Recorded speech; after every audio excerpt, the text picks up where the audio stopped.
50 was a Meech fan. Let's make it clear. 50 couldn't, everybody wanted to be a Big Meech. But you could best be clear 50 wanted to be a Big Meech. He just wasn't able to do it. He didn't accomplish it. But I'm gonna take the same kind of money that you would get and get it to the homie. And go straight to yeah. All of a sudden, everybody don't remember nothing. Here, look, let me ask you guys. How much you think it costs to kill somebody? Everybody's scared. Everybody's scared of 50, first of all. What's disturbing to me is looking at the public and how the public takes what he does. And I heard a radio station guy on sports radio today, and it's like, man, that 50 boy, I pity the person who goes against him, and I pity, and I'm saying to myself, that's not the message, bro. The streets of hip-hop are never short of drama, but when you throw in two of the most polarizing figures in the industry, 50 Cent and Benzino, things escalate fast. This feud, however, hit a new level when Benzino exposed a shocking truth about 50 Cent's feelings towards Big Meech. The accusations he made left people questioning the true dynamics in the hip-hop world. For years, 50 Cent has been known for his unfiltered attitude, his Twitter rants, and his famous social media beefs, but this time, things got even more personal. Benzino, who has a history of clashing with 50 Cent, revealed something shocking about the rapper's career, accusing him of being jealous of Big Meech and even trying to copy his legacy. 50 knew about that situation with Tammy Collins and all that. Everybody did. Everybody, you know what I'm saying? He didn't give a He wanted to make money and exploit the situation. Plus, he was a fan. He was a Meech fan. Let's make it clear. 50 couldn't, everybody wanted to be a Big Meech. Everybody wanted to be on the block and do what Meech did.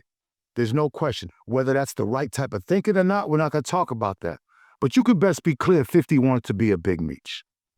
Big Meech is a name that holds immense weight in hip-hop culture. The leader of the Black Mafia family, BMF, Meech's influence stretches far beyond the streets, with his legacy being cemented not just in criminal activity, but in pop culture as well. His story is one of rise, fall, and redemption. What started as an underground drug empire transformed into a cultural phenomenon that continues to influence music, movies, and TV today. But what does this have to do with 50 Cent to understand? He just wasn't able to do it. He didn't accomplish it. But guess what, Curtis? You accomplished something being a rapper. So just take that. It wasn't in you to be a Big Meech. You didn't survive. You almost didn't survive that. It wasn't in you, but he was a fan of, admired Big Meech and rushes and said, hey, I want to do the story. He didn't care about Tammy Collins then, right? And got his son, put him through acting school, got his son to play it, his dad. Like, how dope was that? Why Benzino's accusations hit so hard? Let's take a look at 50 Cent's relationship with street culture. 50 Cent, born Curtis James Jackson III, is no stranger to controversy. From his early days in the music industry to his rise as a television mogul, 50 has always made sure his presence is felt. But one of the key themes in his career has been his ability to mix street credibility with mainstream success. Whether it's his infamous street battles, his rise to stardom through Get Rich or Die Tryin', or his role in shaping the Power franchise, 50's story has always been intertwined with the streets.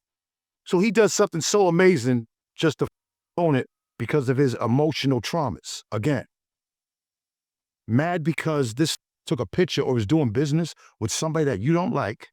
This is what you do? Oh, no, bro. No, man, he's a man trapped in a kid's mentality. He has a man's body trapped in somebody who's probably 22, 23. That thinking that's not a man thinking. Like 50's what? 50's almost 50 now? 50 is 50, I believe. Yeah, 50's 50. So what the is that? Like, there's so many layers of that are both ending. Up, bro. His rise to power has often been compared to figures like Big Meech. While 50 Cent has become a household name through his music, TV shows, and business ventures, Big Meech's influence has remained largely in the shadows, celebrated more for his past than his future.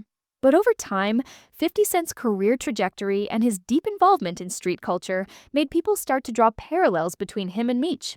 While 50 has managed to transition from rapper to mogul, Big Meech's story remains much more complex and rooted in the streets. Enter Benzino.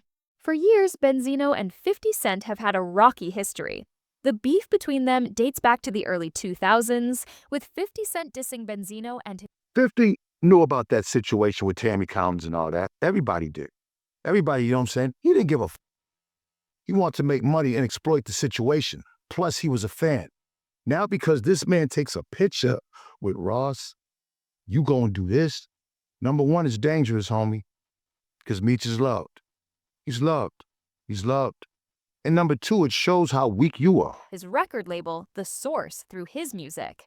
Benzino, a former executive at The Source magazine, was known for his fiery personality and involvement in the media. He was quick to fire back at 50 Cent with his own public attacks. But it was Benzino's latest comments about 50 Cent's relationship with Big Meech that truly ignited the fire. According to Benzino, 50 Cent harbored a deep-seated jealousy of Big Meech. He claimed that the rapper wasn't just trying to make a name for himself in the entertainment industry, he was also trying to mirror the You don't look bad, I do. You can never look bad. To show them, because see, in this world, you ain't doing nothing wrong. It would be wrong if I did. Can't you get that through your head? You're not looking bad, Shauna.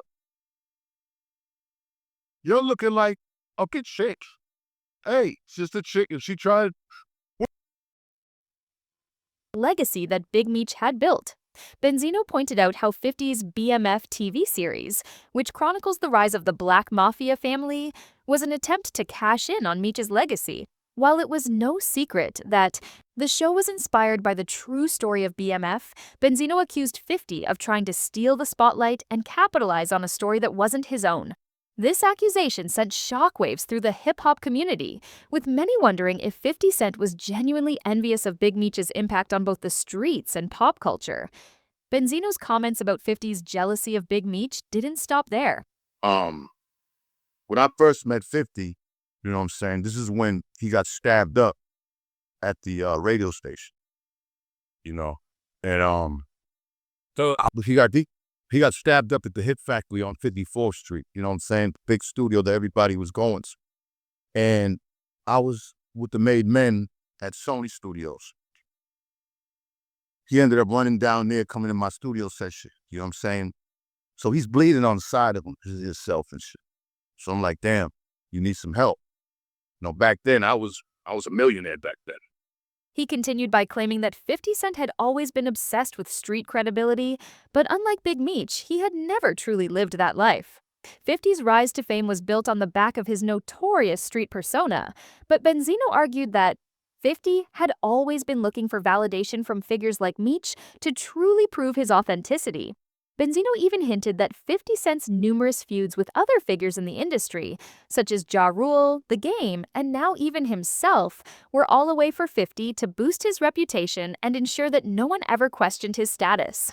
As soon as Benzino's accusations hit the public eye, 50 Cent's response was swift as expected.